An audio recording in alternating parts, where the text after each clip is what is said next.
Hello students, welcome to Dhalsar classes. Previous lecture हम लोग research के कंपैरेटिव मेथोडोलॉजी को डिस्कस किए थे.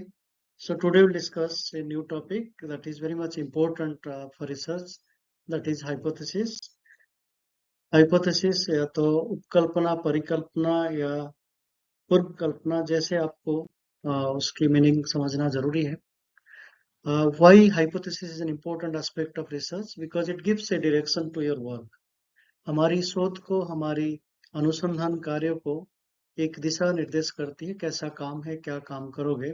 सो हाइपोथेसिस एन एसेंशियल पार्ट, और ये एसेंशियल इसलिए है क्योंकि हमारे पास एक टेंटेटिव स्टेटमेंट है जो हमारी पहले से जो एम्पिरिकल एविडेंस या जो नॉलेज हमारे पास ऑलरेडी है, जो आपकी लिटरेचर से या प्रीवियस रिसर्च से जुड़ा हुआ आधार को लेके आप एक टेंटेटिव स्टेटमेंट क्रिएट करते हो और जिसको आप अपने रिसर्च के माध्यम से उसको देखना चाहते हो. सो परिकल्पना या उपकल्पना या पूर्व कल्पना, that means before you start your research you create a statement which is declared by the investigator and you wanted to get it from your research work. तो आपने ऐसा कोई परिकल्पना किया या ऐसा चीज जो आपने कल्पना के माध्यम से बनाया, जो आपके रिसर्च के माध्यम से उसको देखना चाहते हैं, उसका आउटकम कैसा है. So there is a possibility, it can be approved, it can be disapproved. जिसको प्रूव किया जा सकता है, जिसको डिसअप्रूव भी किया जा सकता है. तो कोई जरूरी नहीं है. जो hypothesis means it is tested positive, it can be also negative, it can be null, it can be alternative. तो बहुत सारे हाइपोथेसिस की टाइप्स जब पढ़ेंगे उसको भी डिस्कस करेंगे.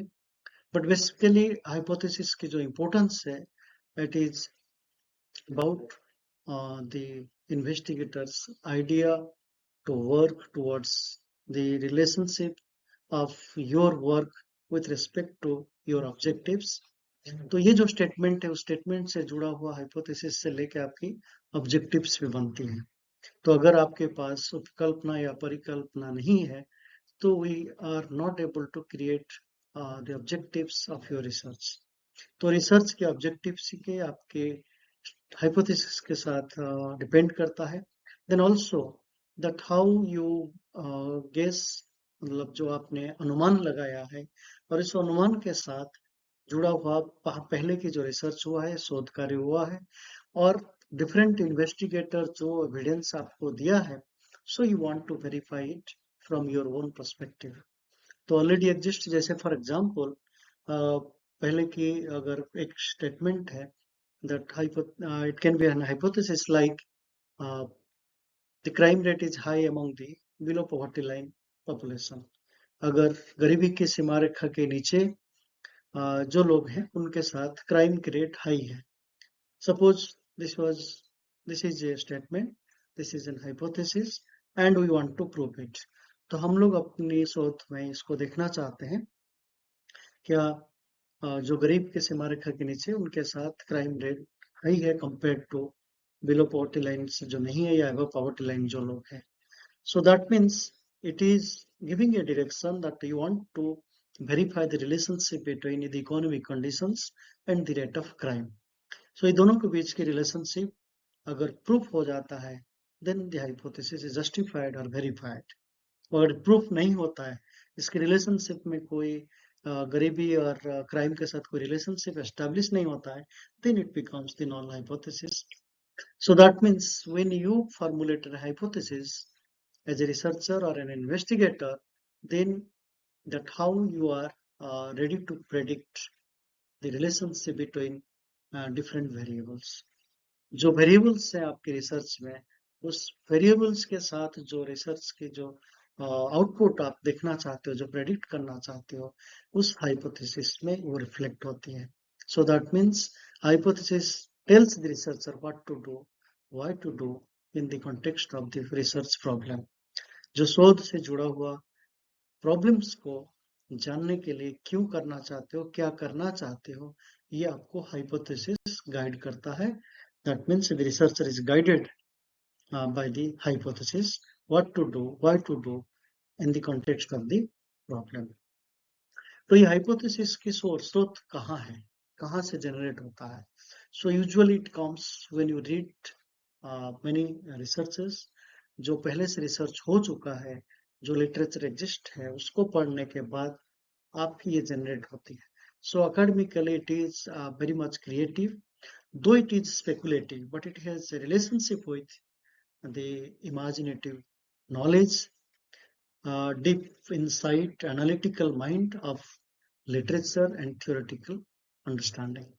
तो ये जितने भी छह hypothesis if you want to create, then it depends upon that how much you are good at imagination, or how much you are strong in your literature readings, and how much you understand the deep insight meaning of different research. तो बहुत सारे शोध को जब हम पढ़ते हैं और उसी से जुड़े हुए मीनिंग्स को समझते हैं, then we can create a better on a good hypothesis. So it depends upon the researcher's creativity as well as experience. तो बहुत सारे शोध कार्य करने वाले, बहुत सारे रिसर्च के प्रोजेक्ट करने वाले लंबे समय तक अपने फील्ड वर्क और एम्पिरिकल वर्क के माध्यम से एक रिसर्चर कॉन्फिडेंट हो जाता है to create a good hypothesis for your new research project.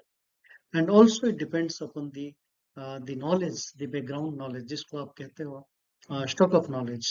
तो यहाँ पे stock of knowledge basically meaningfully talking about that how much you are good at reading different literatures, different readings related to your work.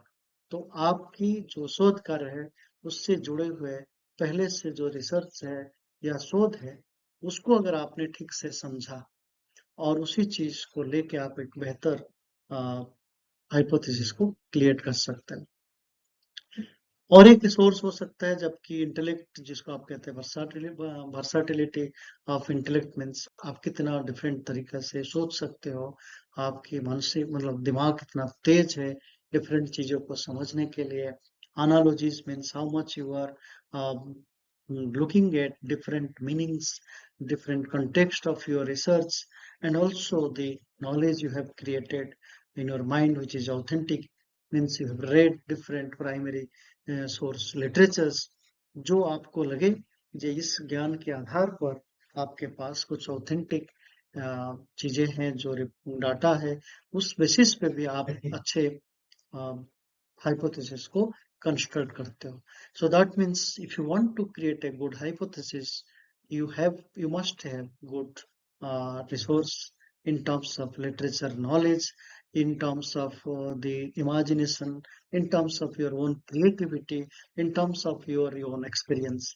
आप एक अनुभव, आपके पास बहुत सारे शोध कार्य के अनुभव हो, बहुत सारे रीडिंग्स हो, आपकी इंटेलेक्चुअलिटी की वर्साटिलिटी डाइवर्सिफाइड हो, और आपके पास बहुत सारे ज्ञान जो ऑथेंटिक नॉलेज जिसको कहते हो, डिफरेंट रीडिंग के माध्यम से आपने कैप्चर किया है. So basically hypothesis are not simply a statement which is giving you a direction for the research, but also it explains that how you are having a good imagination in terms of creating different objectives by looking at your hypothesis, and how your hypothesis also makes the researcher a good researcher by giving analytical, authentical knowledge, intellectual imagination, that all things become important to create or the source of your good hypothesis. तो आपकी hypothesis से आपकी research की एक strength है, जो आपको आपके इंटेलेक्ट, आपके रिसर्च की एबिलिटी को प्रूव करता है. थैंक यू फॉर वॉचिंग ढलसर क्लासेस.